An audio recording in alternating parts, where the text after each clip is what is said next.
Caner Tip Tuesday. And today, listen, this principle that I'm going to share with you can save your life. No exaggeration there. Listen, a warm welcome to those of you who are here for the first time.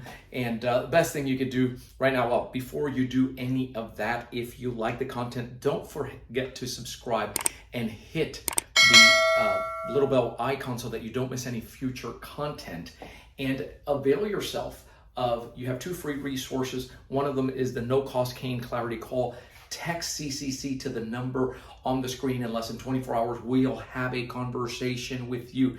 That is critical because that's what's going to answer all your questions regarding cane self-protection, whatever it is that attracts you to the cane. And also you have two Facebook groups that are open to the general public, and you can request entry and they will let you write in. There is an American Cane Self-Defense ACSD principle that applies to both the cane and the empty hand. And you hear caners talk about that DC, that deflect to connect to control formula. And it's vital because it's what allows you to get to a safe spot under an assault and then actually do something about it. And let me show you why that is important, whether you have the tool or not, and I'll demonstrate it both ways. But your assailant comes in with that. You say, well, this is good because I'm out of the way. Now look at the distancing here. I'm out of the way, but that also allows her to come back, and I don't want to give my opponent multiple opportunities to further that assault. So I needed to, and the same thing happens. I'll show it later on, empty hand. So it's not enough, these blocks and these things. Usually you're going to get, it's one move, and that one move should economize everything, your movement, and get you to where you are so that you can actually do something about this, because I don't have the energy and don't want ability of continuing, and she throws the next one and she throws the next one before I step in and actually do something about it, right? You can see the problem with that. So again, same type of assault, and you've seen that here. It's a movement where I'm deflecting this, in this case accelerating, I'm striking the hand at the same time, and you're getting your opponent. That initial move should have your opponent in what we refer to as that point of no return. That means that to counter this, she's going to have to put in her hand, she's going to have to turn away, but I already have that center line. I'm already inside here, right? And we have templates that drill you to do that. There's different ways of doing that. She comes in here, same thing, I'm to the outside. And the feet, for something like this, notice that it comes in at an angle. Deflect, and this is just here as a safeguard, because ideally I shouldn't even be making contact with this. I should just be in here already. When you don't have the tool, and again, ACSD is a cane empty hand, get a knife, and same concept, right? So she's coming in here for a stab or anything, she's coming straight, maybe straight, and you're doing this kind of thing, or maybe she's coming up here, and it's the same thing. You say, well, I'm out of here, but look at this. All she does is turn that and come right back. And now, and this is how people respond reflexively, because you're not going to move towards the tool, or so it appears that that's not going to be the case.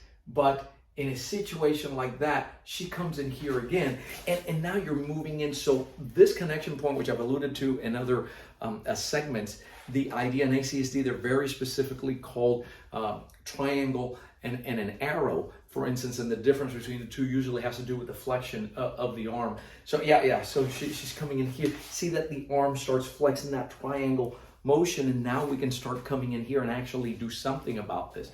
The arrow, very similar. In the empty hand level 2, we just looked at this yesterday, where caners are doing a movement that looks like this, and then they're turning here. They're going into that half body. And the emphasis on turning, because all these mechanisms have to have a built-in, something built in the event that you go wrong. I'm human. And so we wanted to make sure that it wasn't this, because this is not going to be enough. And if I goof that up and she still gets in, see, if she gets in here, it's going to be off here on the oblique off to the side. I'm connected and I can still do something about it. But watch this. She comes in. I do this correctly. See the strike. I'm out. I'm connected here at this level. Here's the connection point. I deflect. I connect. Now, how do I control? Now, if she wanted to follow this up and tries to come in and cut and still come in, see, this is not, I'm already to the inside. How else might you go to cut? If she draws back to draw, I'm stuck to her. See, I'm sticking here, moving in now to control up here. See it? That's so that then I can go into that anchor and do something about it.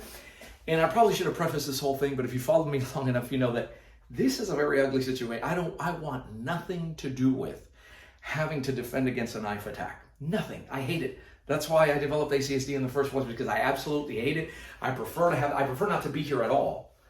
But you start seeing the issue. If I had this and I see that a knife, and I see, did you hear that? And I see that a knife is drawn, because a lot of times you're not going to have that luxury, then I'm going to destroy that limb. My goal is to destroy that limb. I have a longer tool. It's an impact tool. It crushes bone. I'm trained to do that. I train like a fighter with this to go, all those things. When I don't have this, right? It's an absolute nightmare. But the principles, you're best if I cannot go ahead and do that, and they're coming towards me, and my best friend against a knife attack is going to be that distancing, right? And I'm walking and I have to have, it's that arrowing so that I can get to a place where I can go ahead and anchor and have the best chance at surviving that assault. And I did say surviving, because that's it. I might get cut here. Notice that it's done here in ACSD. We don't use the ulna. We certainly don't have, for instance, come in and this kind of method. See that? She turns, she pulls back on that, and I'm cut to the inside. Not even trying to catch that. Notice it's not deflect to catch. No, it's deflect so that I can connect. And when she pulls back, as she's coming lightning quick, see the elbow already coming in, coming up. There's my lock. I'm going to go very gentle towards her. And that cuts, right? And it's likely not going to come out this pretty and that perfect and all those things. But it's having the understanding so that you do have the strategy that's going to give you the best probability of surviving that dreaded assault.